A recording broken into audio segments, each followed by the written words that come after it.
সাবেদ বুনানি রহমতুল্লাহ আলাইহি তার শাগরেদকে লইয়া ওই জানাজায় অ্যাটেন্ড করলো। জানাজা যখন হয়ে গেল, মানুষকে দাফন করানোর জন্য যখন নিয়ে গেল, কবরস্থানে নিয়ে গেল, নিয়ে যাওয়ার পর যখন কবরস্থ করতেছে, সবাই মাটি দিয়া চলে আসতেছে। সাবেদ বুনানিকে হুজুর মানুষ দেইকা এলাকার মানুষ বলতেছে, হুজুর কবরগুলা খুঁড়ে শিয়ালে কুত্তা বিলায়ে আপনি কবরের চার কোণাতে একটু দোয়া পড়ে দেন। আমাদের এলাকায় এরকম করে কি করে না বলেন? চার কুল পইরা এরকম ফু দেওয়া হয় যেন সেইখানে কোনো রকমের হিংস্র পানি কবরকে ছোঁয়া দিতে না পারে, ঠিক কিনা বলেন? সাবেদ বুনানি রহমতুল্লাহকে বলল, হুজুর একটু সবরসানি করেন। সাবেদ বুনানি রহমতুল্লাহ আলাই তার শাগরেদকে লইয়া এবার কবর যখন ঠিকঠাক করতেছে, আমাদের দেশের মতো মাটি না, ওই দেশের মাটিগুলা পাথর, বোঝেন নাই? পাথরগুলা দিয়ে চাপাইতেছে। হঠাৎ করে মানুষ সব চলে গেছে, শুধু সাবেদ বুনানি আর ওই তার শাগরেদ দুইজনই কবরস্থানে বসা ঠিকঠাক করতেছে। হঠাৎ করে তার শাগরেদ তাকায় দেখে কবর থেকে সাইড থেকে একটা ইট খুলে ভিতরে ঢুকে গেছে। ইট খুলে যখন ভিতরে ঢুকছে, ওই শাগরেদ তাকায় দেখে কবরটা অন্ধকার না, কবরটা আলোতে ঝলমল করতেছে। জোরে কোন সুবহানাল্লাহ। সাধারণত আমরা যখন কবর দেই তখন কিন্তু কবর অন্ধকারে আচ্ছাদিত ভরে যায়, কথা বলেন ঠিক কিনা? কবর অন্ধকার হওয়া বাদ দিয়ে আলোতে ভরে গেছে। সাবেদ বুনানিকে ডেকে ডেকে বলে, হুজুর কি দেখলাম, আসেন দেখেন দেখেন এই কবরটা অন্ধকার না, আলোতে ভরে গেছে। সাবেদ বুনানি সত্যি তাই, আয়েশা যখন উকি মারছে তাকায় দেখে সত্যি তাই, সামান্য বাঁশের খাপাসির ফাঁক দিয়ে দেখা যায় কবরটা অন্ধকার না, কবরটা আলোতে ঝলমল করতেছে। আর কিছু না বইলা লোকটা শোয়া ছিল, লোকটার উঠে বসে পশ্চিম দিক মুখ করে বসে আছে ওই মৃত ব্যক্তিটা। সাবেদ বুনানি দেখার পরে চলে আসছে বাড়িতে, আসার পরে ডাক দিছে, এ বাবারা তোমরা কে কেউ বাড়িতে আসো? বাড়ির থেকে একজন যুবক বাড়ায় বলে, হুজুর আপনারে তো চিনতে পারলাম না, আপনাকে? বলে, আমারে তোমার চেনার দরকার নাই, আমার নাম সাবেদ বুনানি, আমি অনেক দূর থেকে আসছি। এই যে মারা গেল এই ব্যক্তিটা তোমার কে হয়? কয়, হুজুর যে ব্যক্তিটা মারা গেল ওইটা আমার আব্বা হয়। কয়, তোমার আব্বার জীবনের আখলাকটা কেমন ছিল? তোমার আব্বা ভালো মানুষ ছিল নাকি খারাপ মানুষ ছিল? একটু তো তার বর্ণনা আমার কাছে দাও। তোমার বাবা নামাজ পড়তে মসজিদে গিয়েছে কি যায় নাই? তোমার বাবা 5 ওয়াক্ত নামাজ পড়ছে কি পড়ে নাই? তোমার বাবা যাকাত দিছে কি দেয় নাই? তোমার বাবা রমজান মাস আসলে রোজা রাখছে কি রাখে নাই? বলো, একটু বর্ণনা দাও। ওই ছোট্ট যুবক ডাক দিয়ে বলে, হুজুর কি বলবো জানেন, আমার বাবা একজন দিনদার মানে দিনহীন মজুরি একজন মানুষ। আমার বাবা দিন কাম না করলে আমার বাড়ির হাড়িতে আগুন জ্বলে না হুজুর। তবে আমার বাবার একটা গুণ ছিল জানেন, 5 ওয়াক্ত নামাজে মসজিদে যেতে পারতো না, তবে মাঠে ঘাটে যেখানে আজান শুনতো সেখানেই অজু কইরা নামাজে দাঁড়ায় যেত। জোরে কোন সুবহানাল্লাহ। হুজুর মসজিদে যাইতে পারতো না, কিন্তু যখন আজান হয়তো যেখানে থাকতো আজান শুনলেই অজু কইরা নামাজে দাঁড়ায় যেত। সুবহানাল্লাহ। অনেকে এরকম আছেন, আপনারা মাঠে যারা কাজ করেন এরকম করেন। এরপরে কি হলো কয় জানেন, সন্ধ্যাবেলা যখন বাড়ি আসে, আসার পরে আমাদের সাথে খাওয়া দাওয়া শেষ করিয়া আমরা যখন ঘুমানোর জন্য এই যে পার্টিশন করা রুম দেখতেছেন, এই পারে আমরা থাকি, আমার মা থাকে, আমার বোন থাকে, আর এই পাশের রুমে আমার আব্বা একা একা চলে আসে। রাত্রি যখন গভীর হয় তখন দেখছি আমার বাবা অজু কইরা নামাজের ভেতরে দাঁড়ায় যায়। নামাজের ভেতরে দাঁড়ায় যাওয়ার পরে নামাজ শেষ করার পরে সিজদায় মাথা লুটায় বলে, আল্লাহ, ও দরদের আল্লাহ, আপনি আমারে গরিব বানাইছেন, আমি চাইলেই মসজিদ ঘরে সময় মতো যাইতে পারি না, মানুষের বাড়ি কাজ করি, কাজ না করলে তো আমার হাড়িতে আগুন জ্বলে না। ওগো আল্লাহ, যদি আপনি আমারে ধনী বানাইতেন, বড়লোক বানাইতেন, আমি 5 ওয়াক্ত নামাজ মসজিদ ঘরে যা আদায় করতাম, কিন্তু কপালটা এতই খারাপ, আমি মানুষের বাড়ি কাজ না করলে তো আমার হাড়িতে আগুন জ্বলে না। আল্লাহ যেখানেই সময় পাই সেখানে নামাজ পড়ি, আপনার ঘরে যাইতে চাইলেও মনে চাইলেও যাইতে পারি না। আল্লাহ আমাকে আপনি খারাপ ভাইবেন না, তবে একটা কথা হলো এই, আপনার কাছে সামান্য যে আমলগুলা করি আপনি খুশি, আপনি জান্নাত দিবেন নাকি জাহান্নাম দেবেন এটা একমাত্র আপনারই ইচ্ছা। তবে একটা আপনার কাছে আরজি, এই দুনিয়ার ভেতরে থাকা অবস্থায় আমি আর সংসারের বড় কিছু চাই না, টাকা পয়সার দরকার নাই, ব্যাংক ব্যালেন্সের দরকার নাই, আমি আল্লাহ তোমার কাছে একটাই কথা বলি, ওগো আল্লাহ অন্ধকার কবরে যখন শুয়ে থাকবো আল্লাহ তখন তো কোনো কাজ থাকবে না, ওই মনকে মন মাটি নিয়ে কবরে শুয়ে থাকবো, ওগো আল্লাহ ওই সময়তে আজান হলে আমাকে একটু নামাজ পড়ার সুযোগ করে দিও। জোরে বলেন সুবহানাল্লাহ। হুজুর জানেন আমার আব্বা এই কথা বারবার নামাজে বলতো আর কইতো, এক পর্যায়ে এতই কান্দা কাঁদছে আমার আব্বার চোখ দুইটা নষ্ট হওয়ার উপক্রম হইল। আমার বাবা আর চোখে ভালো দেখে না, আমরা কবিরাজের কাছে নিয়ে গেলাম, কবিরাজ বলল তোমার বাবা বেশি কান্দে, কান্দার জন্য চোখের পানি বাহির হইতে হইতে চোখের নালা শুকায় গেছে, এখন এর জন্য সুস্থ হওয়ার বুদ্ধি কি? এবার ওই হেকিম বলছে, কবিরাজ বলছে তোমার বাবার চোখের পানি বন্ধ করতে হবে, তার মানে তোমার বাবা কান্না যদি বন্ধ করতে পারো তোমার বাবা দ্রুত সুস্থ হয়ে যাবে। বুঝাইলাম ওগো আব্বা আপনার যদি চোখটা ভালো রাখতে চান তাহলে কান্না বন্ধ করতে হবে। আমার আব্বা বলছিল ওগো আল্লাহ দুনিয়ার ভিতরে থাইকা আপনার জন্য আমি চোখের পানি ফেলতে পারবো না, এমন চোখের আমার দরকার নাই, ওগো আল্লাহ আপনি আমারে কি করেন এমন একটা চক্ষু দান করেন যেই চক্ষু দিয়ে আমি অন্ধকার কবরে শুয়ে শুয়ে আপনারে আমি দেখতে পাই, অর্থাৎ ওই কবরে শুয়ে শুয়ে নামাজ যেন আমি পড়তে পারি। জোরে কোন সুবহানাল্লাহ। হুজুর এই দোয়া আমার আব্বা সব সময় করতো। সাবেদ বনানী রহমতুল্লাহ বলে এই জন্যই তো দেখলাম আমরা কবরস্থানে দেখলাম সবাই চলে আসছে, আমি দেখলাম তোমার বাবা ওই কবরের ভিতরে বৈশা বৈশা নামাজ পড়তেছে। জোরে কোন সুবহানাল্লাহ। আপনি আমাদের মন চায় না অন্ধকার কবরটা একটু আলোকিত হোক, চায় না বলেন? এই যে আমার মসজিদটা, এই মসজিদ যদি আবাদি না করেন, আসা যাওয়াই নাই করেন, তাহলে কিন্তু আমার আপনার অন্তর এই কলবটা সুন্দর হবে না। হবে কি ভাই? হবে না। বাচ্চা হারুনুর রশিদ নাম শুনেছেন? নাম শুনেছেন? বাচ্চা হারুনুর রশিদ উনি একজন বাদশা ছিলেন ভারতবর্ষের। এই বাচ্চা হারুন রশিদ বলতেছে, ও দেশের মানুষ তোমরা শোনো, আমার নিজ অর্থায়নে আমি আমার মনের মতো একটা মসজিদ ঘর বানাবো আমার এলাকায়, কারোর কাছ থেকে একটা টাকাও নেব না, মসজিদ ঘর আমার নিজ অর্থায়নে বানাবো। সুবহানাল্লাহ জোরে কান। যেরকম ভাবে আমাদের সরকার প্রতিটা উপজেলায় উপজেলায় একটা করে মসজিদ দিয়েছে না, দিয়া বলছে তোমরা খালি নামাজ পড়বে। মসজিদের নাম হলো মডেল মসজিদ। আপনাদের উপজেলায় নাই গো? সুন্দর না?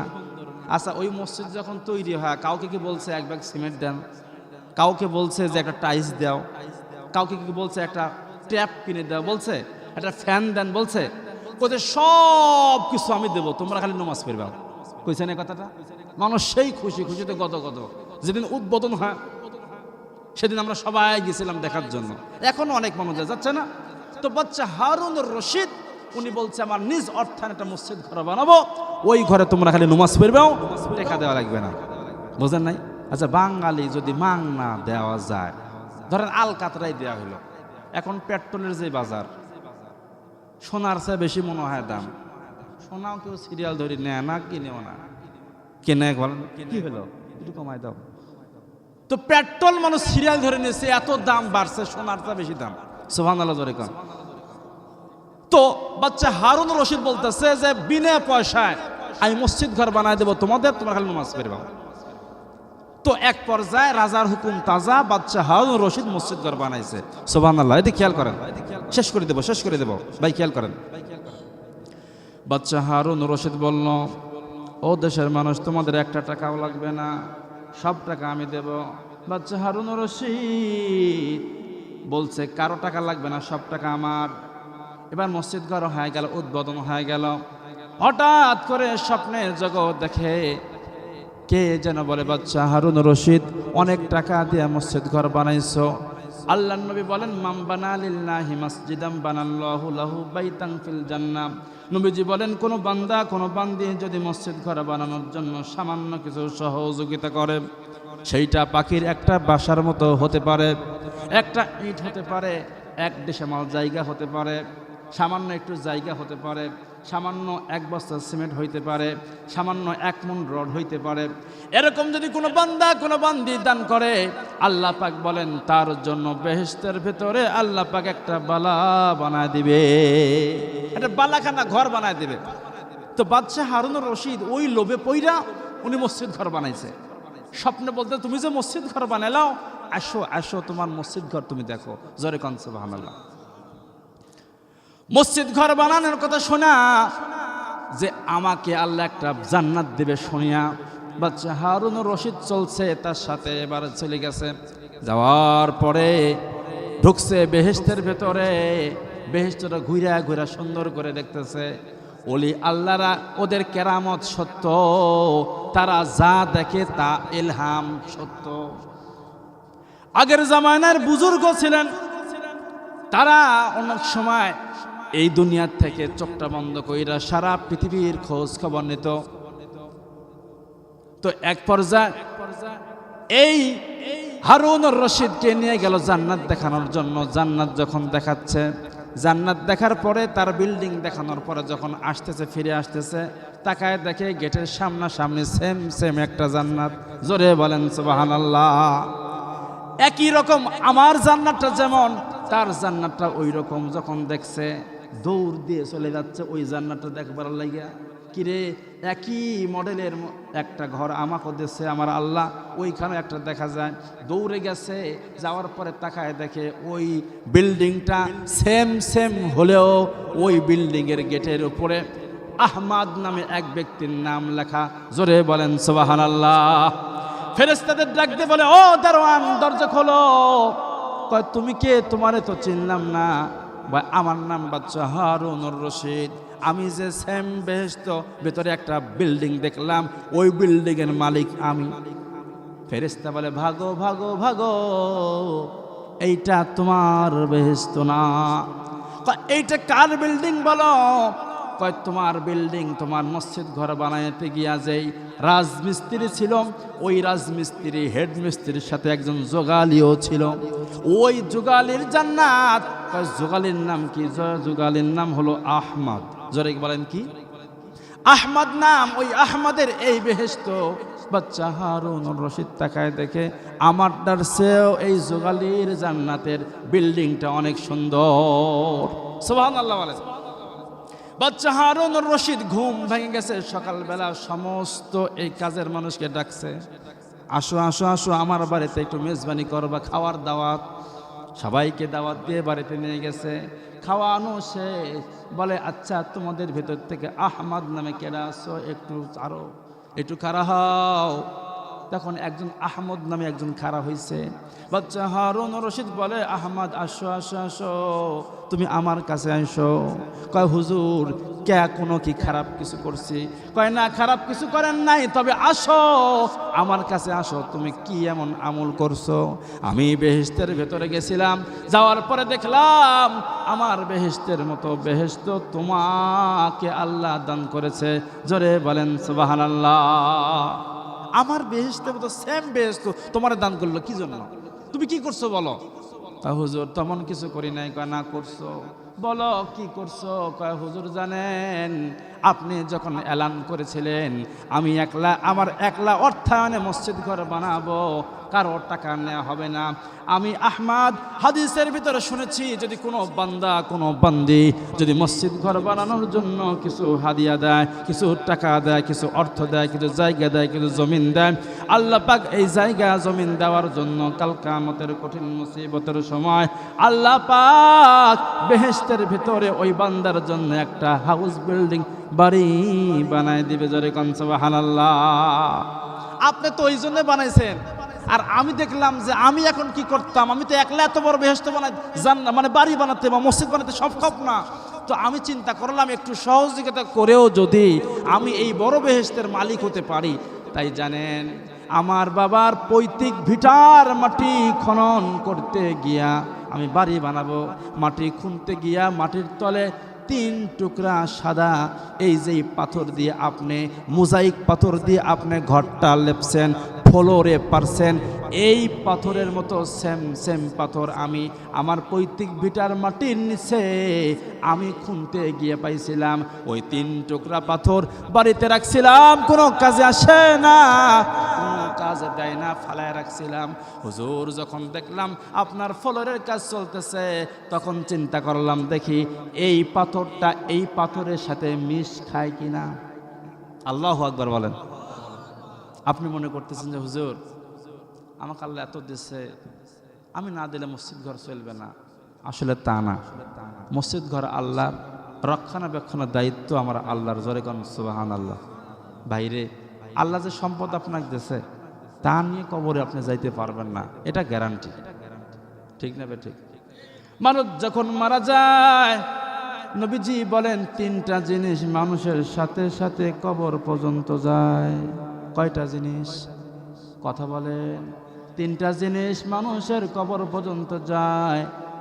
সাহাবারা বলল, ওগো আল্লাহর নবী বলেন কোন 3টা জিনিস মানুষের সাথে সাথে কবর পর্যন্ত যায়? নবীজি বললেন 1 নাম্বার হলো তার সামান্য কিছু অর্থ, যেটা কাফন কেনা হয়, আতর শর্মা ব্যবহার করা হয়, কিছু অর্থ তার সাথে কবর পর্যন্ত দেওয়া হয়।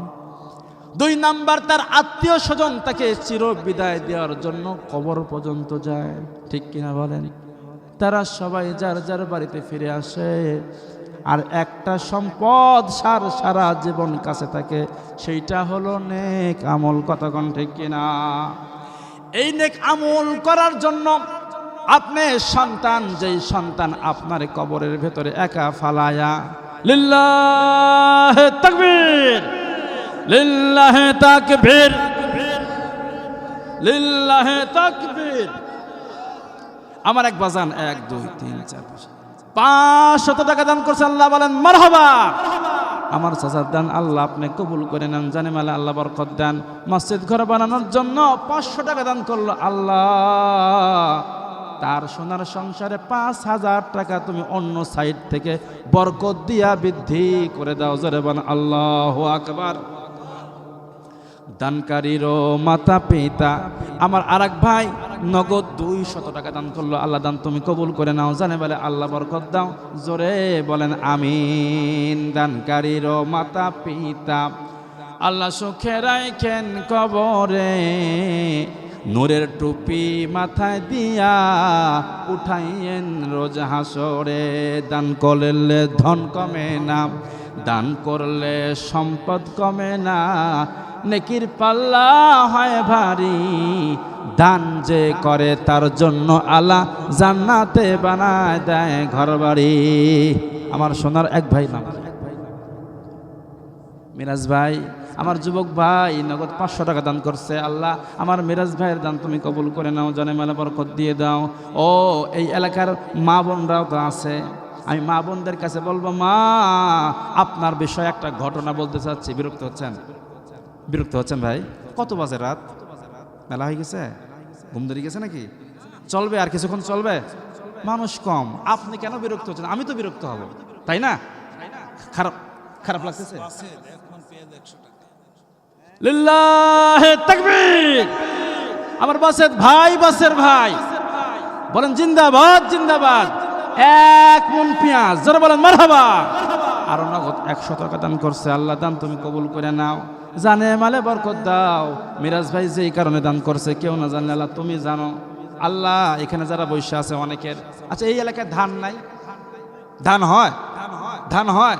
মসজিদ ঘরের জন্য কে আছেন ভাই? আমার এক ভাই, কি নাম? আব্দুল আলিম ভাই। আচ্ছা আব্দুল আলিম পরামানিক ভাই নগদ 500 টাকা দান করছে, আল্লাহ দান তুমি কবুল করে না। যায়েন না ভাই, শেষ দোয়া করে যাবেন। নগদ 500 টাকা দান করছে, আল্লাহ দান তুমি কবুল করে নাও, জানে মানে তুমি বরকত দিয়ে দাও। কত সুন্দর নবী তোমায় একবার চোখে দেখলাম না, তোমার মুখের কথা শুনে ঈমান লয় মানুষের সিনায়। আল আমিন সকলেই বলে তোমায়, আল আমিন সকলেই বলে তোমায়, নবী দিল গো উপমা। কত সুন্দর নবী তোমায় একবার চোখে দেখলাম না। লা ইলাহা আইনা লা ইলাহা, লা ইলাহা ইল্লাল্লাহু মুহাম্মাদুর রাসূলুল্লাহ সাল্লাল্লাহু। আল্লাহর নবী সাল্লাল্লাহু আলাইহি সাল্লাম বলেন, মানুষ যখন অন্ধকার কবরে চলে যায়, যেই সন্তানের জন্য বাবা ফজরের নামাজটা কাজা, কথা বলেন, ওই সন্তানরা ফালায়া চলে আসে। মানুষ যখন মৃত্যুবরণ করে, হাদিসের ভেতরে লেখে মানুষ স্বপ্ন দেখে। কি বলেন? অনেক সময় আমরাও স্বপ্ন দেখি, তারপরে কি হয় ভাবি, এইরকম মানুষ স্বপ্ন দেখে, তাকে ধোয়াচ্ছে, এটা স্বপ্নের মতো মনে হয়, কাঁধে করে নিয়ে যায়, এটা স্বপ্নের মতো মনে হয়। এরপরে যখন সামনে আসে, আমার রুবেল ভাই, আমার ভাইয়ের নামের নাম কোন রুবেল ভাই? কে সেই রুবেল ভাই? ঢাকার থেকে? লিল্লাহে তাকবীর। রুবেল ভাই, রুবেল ভাই, জোরে বলেন মারহাবা। ঢাকা থেকে নগদ 1000 টাকা দান করছে। আমার বড় ভাইয়ের নামও তাই, ভাইয়ের নামও তাই, দান করছে 1000 টাকা।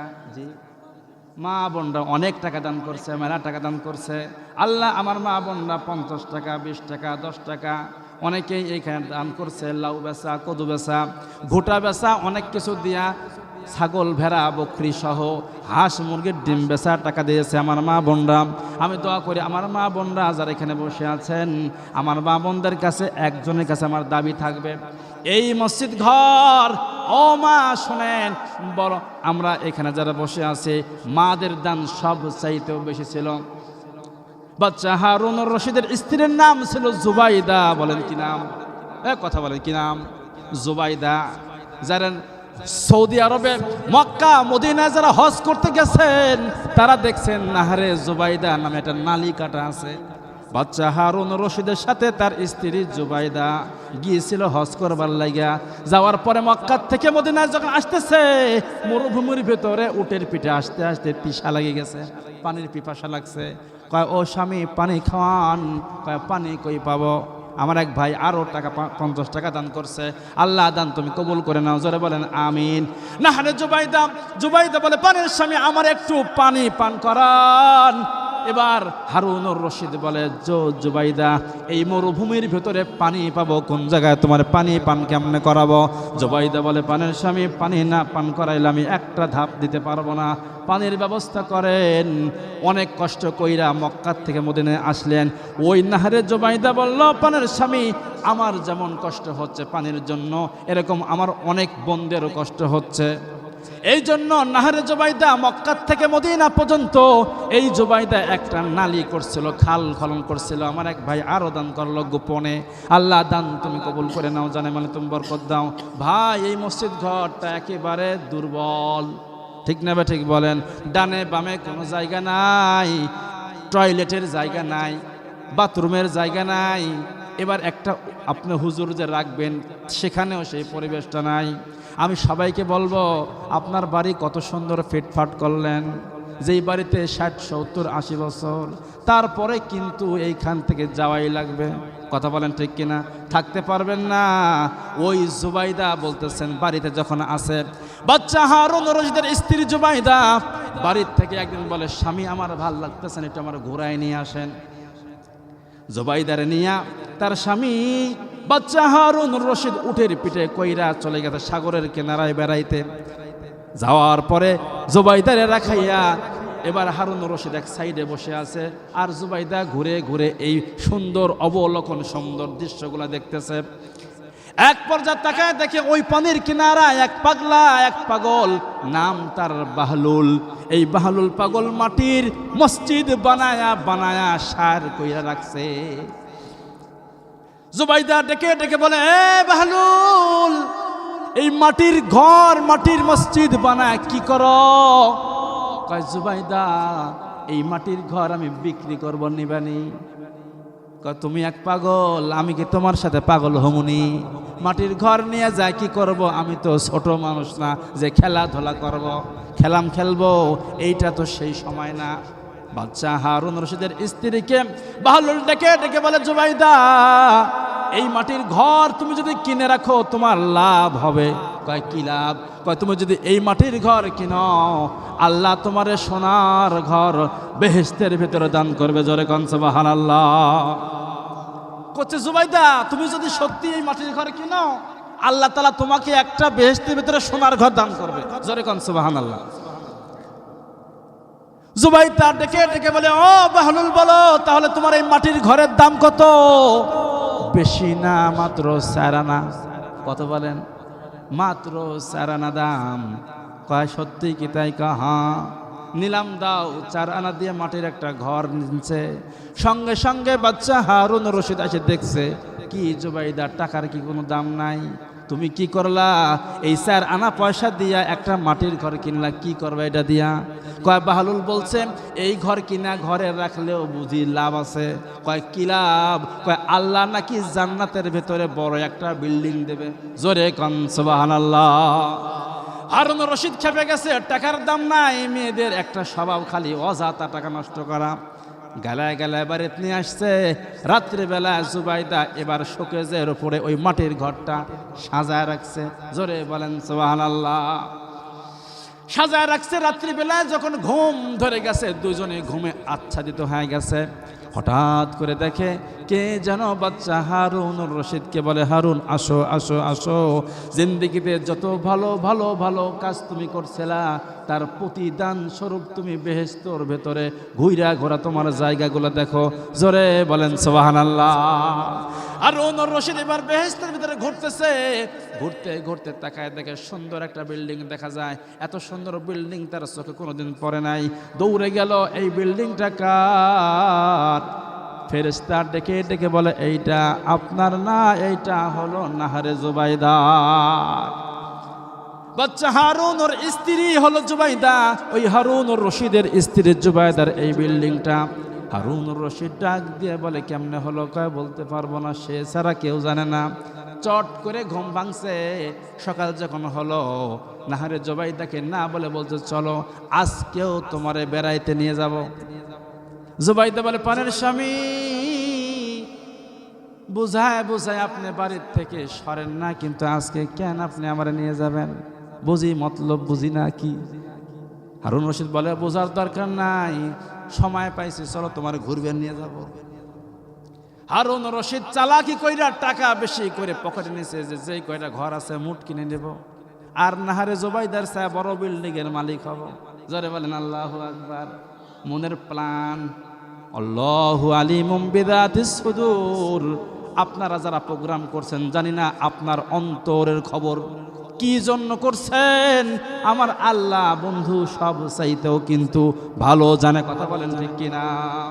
আজকের বছরে প্রোগ্রাম ছোট, চাইলে আল্লাহ সামনে বছরের প্রোগ্রাম এর চাই 5 গুণ বড় বানাইতে পারে। এই ক্ষমতা আমার আল্লাহর আছে না নাই? আল্লাহ ক্ষমতা রাখে, এইটুকু বিশ্বাস রাখেন। ছোট হয়েছে মন খারাপ করেন না, আল্লাহ বড় বানাতে সময় লাগবে না ইনশাল্লাহ। বাচ্চা হারুন রশিদ জুবাইদারকে নিয়ে চলে গেছে ওই সাগরের কিনারায় বেড়ানোর জন্য। জুবাইদারকে নামায় দিয়া কয়, তুমি থামো, আমি একটু আসি। দৌড় দিয়ে চলে গেছে হারুন রশিদ ওই বাহলুলের কাছে। বাহলুল মাটির সুন্দর করে ঘর, ছোট ছোট মসজিদ ঘর বানাইতেছে। যাওয়ার পরে বাহলুল, এগুলা কি বানাও? কয়, এগুলা কি বানাই তুমি চোখে দেখো